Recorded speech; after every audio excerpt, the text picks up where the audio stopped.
Check this out. What is this?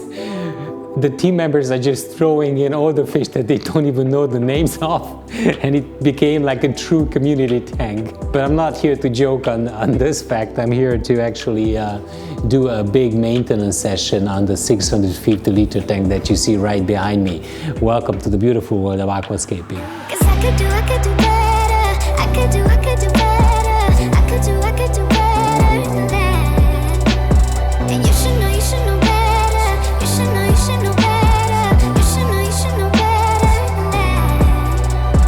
And to be very scientific, I'm going to ask our good friend, the AI-Scaper, who lives on the bottom right corner of the Green Aqua website, give me all the steps as a list without descriptions, so I don't want like a huge multi-page text, for an aquarium maintenance. Do not leave anything out. Observe how I ask questions, how I prompt the AI. So if you ask proper questions, it will give you proper answers, and it knows quite a lot. Geez, 36 points, okay?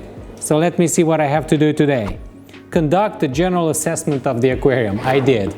I see that it's a community tank. Fish multicultural community thing. Very 21st century. This Monte Carlo had overgrown everything. You don't see much algae. I want to introduce some more fish, being a community tank and all, so I will add some gouramis probably. The biggest Hygrophila Pinnatifida that I've seen, and it looks like a tree, and I like it so much that I'm thinking of not removing this at all. What is the main point of maintenance? 3 points, okay? Number 1.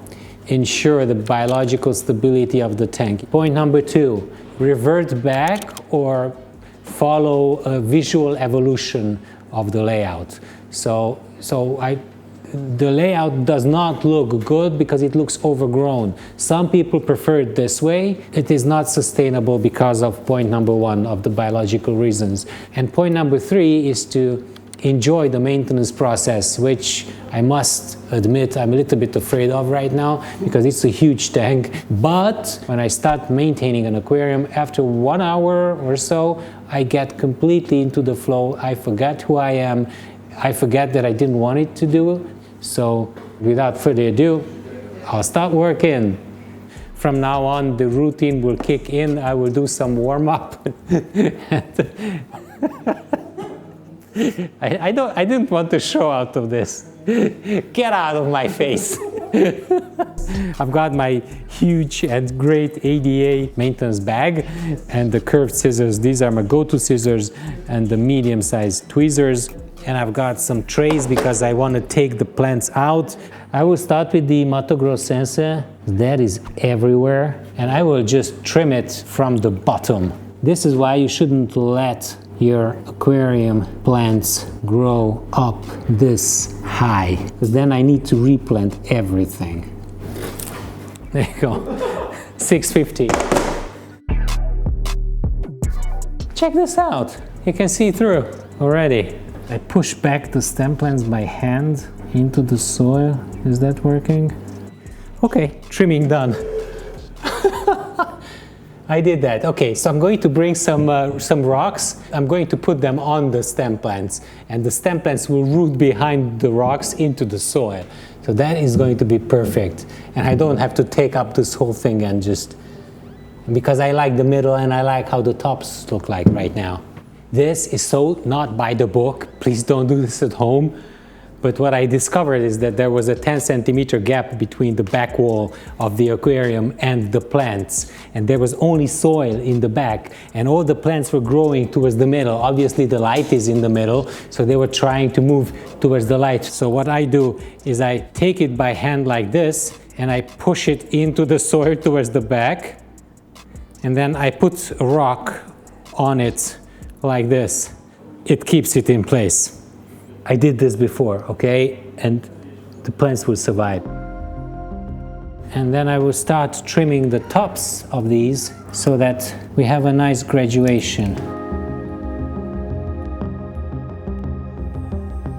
We have the issue of this cryptocorini because this is growing in a bad spot, and I said I'm not going to take it out, yet I'm really tempted to take it out and move it behind that. The moment that I move it, it's going to bring a lot of soil with it.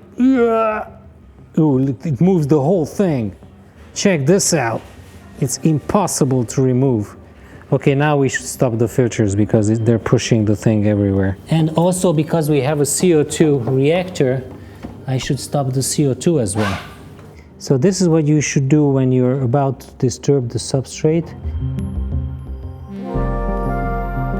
And I would push it by hand into the soil. Not very scientific again. See how cloudy it got? Because the Ricardia just got the debris. I have a lot of Blixa, which will go in front in the place of that.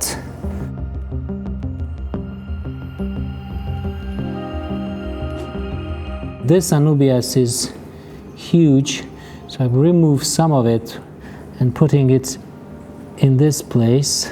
I have too much of this everywhere.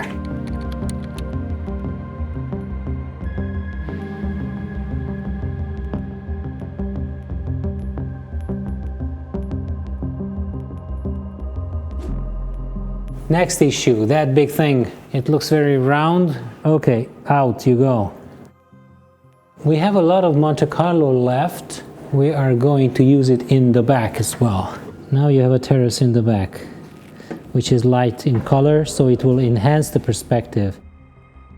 I'm giving this layout a lot of perspective by adding Monte Carlo towards the back. So Monte Carlo is much lighter in color than the rest of the plants, so you will see like steps growing up. This one is also very high. Take the roots and replant them into the soil. We have still the Mato Grossense which needs to come. Where's the bottom of this? You already forgot how you didn't want to maintain, right? You're in the flow. Oh, good point, Aaron. So Aaron is asking me whether I forgot about what I'm doing and am I frustrated by having to do a maintenance session anymore? Absolutely not. I don't know what I am doing. I'm doing it by routine. This is why I love maintenance, really.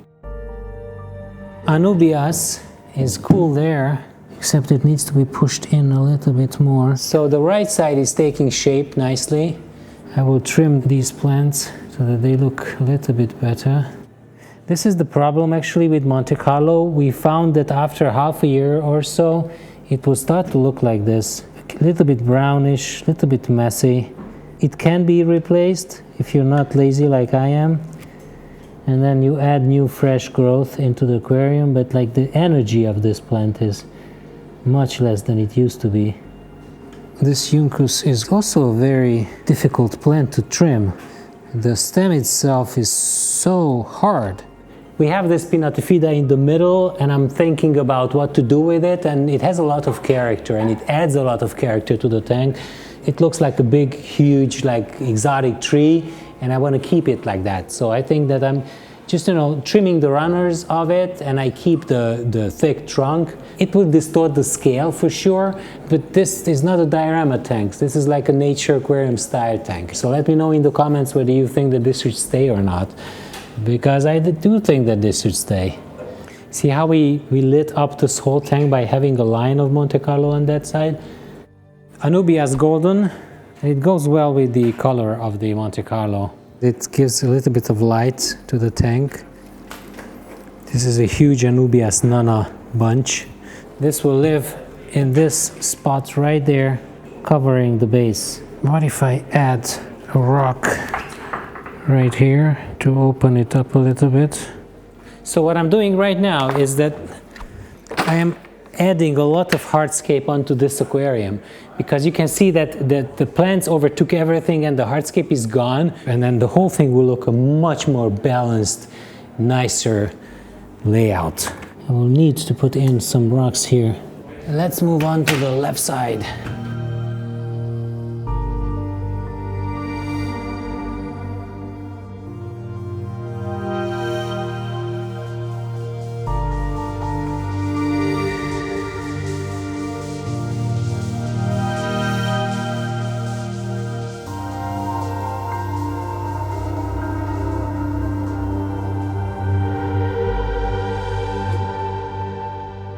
De ne csináld már, hogy kiszedtél belőle egy disznóra való növényzetet.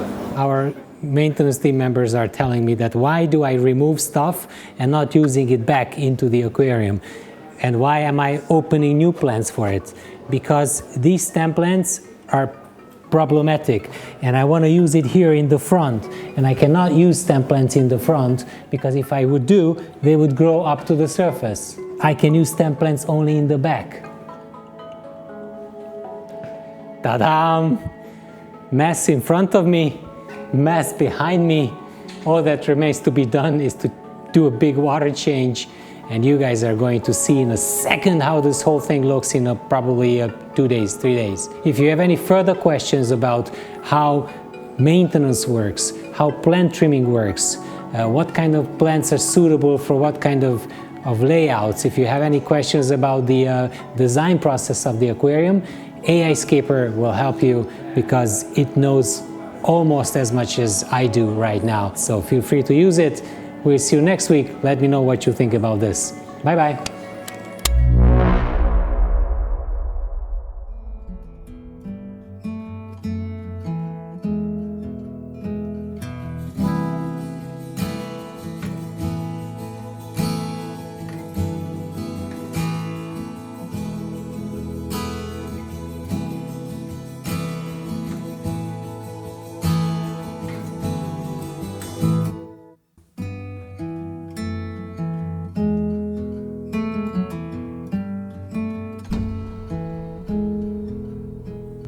Sleepless nights, filled with all the things I didn't say, that I will make it okay.